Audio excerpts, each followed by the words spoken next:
Hey, everybody, my name is Lloyd Ford. I'm running for District D City Council here in Houston, Texas. I'm originally from Houston, Texas. Out here, Jack Yates with the Ryan Middle School. Originally from the area here in Third Ward, Houston, Texas. I would say one of my overall missions are for the community is more of economic development, more of community outreach, kind of dealing with waking up the normal person with what goes around them every day. We always talk about the things that need to happen in the community, so I always try to lead with like economic development. I know a lot of the things that we deal with are economic and a lot of times in political circumstances.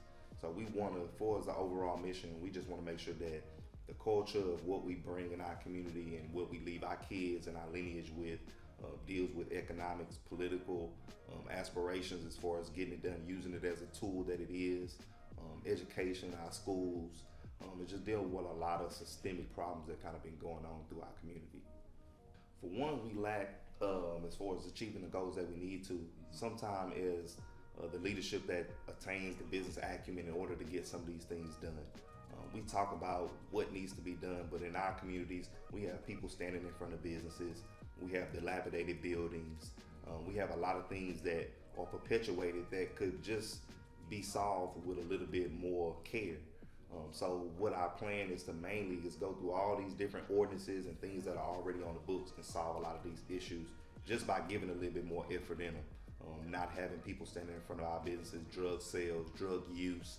In my district alone, District D, we have over 200,000 residents, and a lot of people say that drugs and stuff is the issue, but we don't have not one rehab center or health facility within our district. And a lot of people that need the help can't travel or unable to travel 20, 30 miles in order to get that help. I would say, one of the biggest issues or problems we have in our community is, like you say, just a lack of engagement. I know me personally, if I see something that says the Black Store with a fist in the name, I'm stopping first day. I don't have to see nothing else.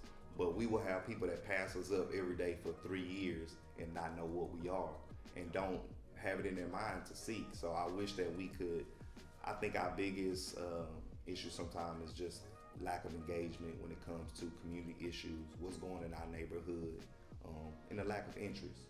But like I say, it's also our job to make sure that we giving people what they want. We can't force people to buy, from our black businesses, but we definitely want to make sure that we give them the opportunity. We give the excellent service, and we make sure that we can have comparable items and prices in order to entice them to come buy from us. But we understand some people need all that. I don't. All you need to do is just tell me, hey, it's black owned, it's for the community, or something we have to do, and I'm in. Even at the Black Store, when we having events and things going on, we don't charge people that want to have events that's for the community, because if it's for the community, we want to have it, we want to highlight it. That's why we give away free books, we give away free backpacks, free toys, free different things in order to kind of just bring and draw the community in.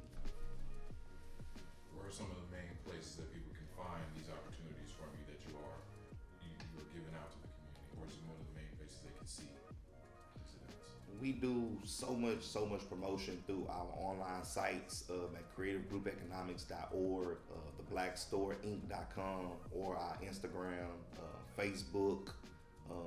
We have a TikTok. I don't work it, a little bit too much for me, but definitely you can find us online. Even if you just Google the Black Store, you'll be able to get to our website, get to the event calendar, and we try to sync everything and let people know at least a good month or so ahead of time about what events that are going on and kind of just get involved. We send out text message blasts, we send out email blasts, so it's a lot of ways for people to stay engaged and stay updated. As an entrepreneur, how I got started, I got my degree from Prairie View A&M, Management Information Systems. I thought I was going to be a big corporate guy, and I got a job. I worked for a company out in the Woodlands, and I was already working for the next job, working for the promotion even the first day. So they ended up promoting me in the first month. After being promoted in the first month, they didn't really have a training set up for this. So we went through it. I was going there. I was in a position for a month or so, and I was studying all their programs, studying everything that needs to be done. And when it came to getting a pay increase or getting the contract that you're supposed to get, they didn't want to pay me as much. So I said, hey, I'll think about it, but I wasn't a complainer. So I got to networking around the office. I networked with some people on the other side of the floor and them applying for a job and got it. So when they came back to me about the salary, I was like, hey, thank you, but no thank you. I think I'm gonna, hold off, take this other job. Cool. So when I quit the other job and left, again, it's the same floor. They basically called me and said it'll set the wrong premise that you quit a lower paying job and come back and get a higher paying job, so we can't hire you. So I just thought I would be a fool to leave my fate in someone else's hands. So that is when my entrepreneurship journey just really started. Even though in college I cut hair, I sold movies, did a lot of things, but that was the straw that broke the camel's back that made me really go forward and aspiring to be an entrepreneur. I think it was a little bit my choice and a little bit not. I think it's one of them things like, hey, you get fired or you quit, and I hadn't worked a job since 2017. It was like my last time working a job, and I went full throttle on being an entrepreneur. I got my real estate license. I wrote a couple books, and then later on in 2020 is when the Black Store was born. But I felt like every little step that I was taking was a step towards a higher, bigger, and better entrepreneurship and business practices.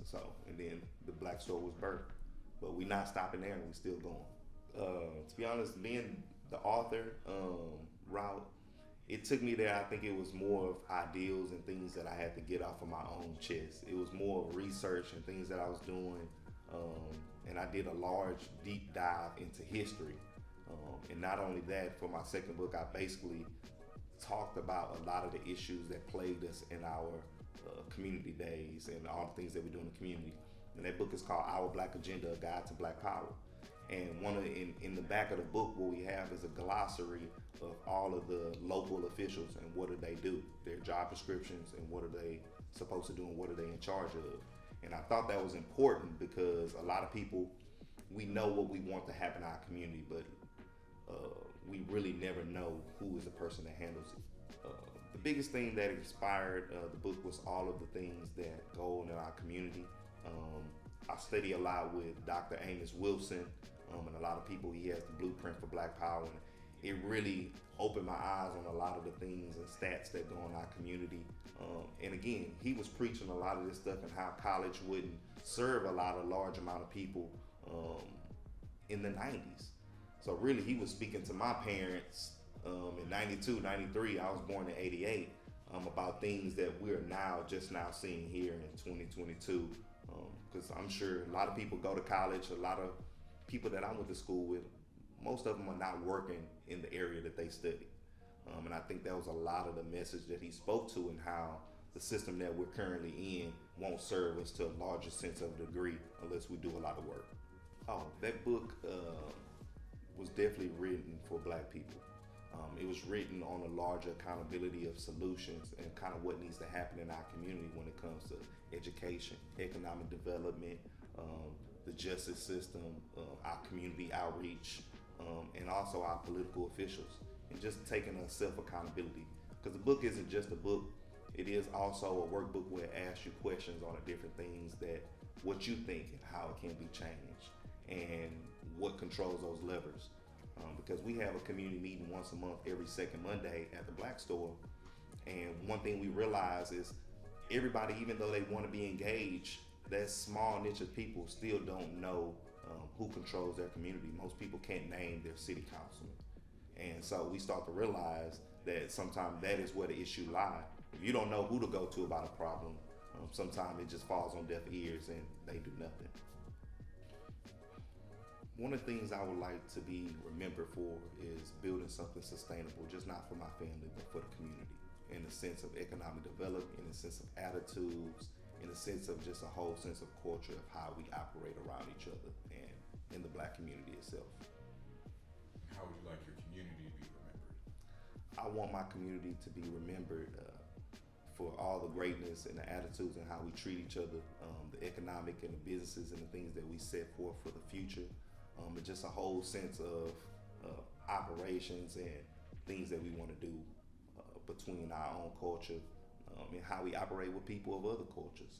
I think a whole new blueprint needs to be set, and it goes further than just ourselves. It goes with how we operate with each other as well as the outside world. Some of the things that I would want to leave with my community is just a sense of action, a sense of wanting to know more, wanting to learn more. So I tell people all the time, I don't need you to come to my meetings. I don't need you to come to everything that I'm doing, but be strong in the community that you're in. That's how you can help. Know who your civic club is, know who your TERS, know who's serving on your city council. Be strong in your neighborhood and know this information, and that way when you need to operate with outside entities or other neighborhoods, you will know who the power brokers are and know who to talk to.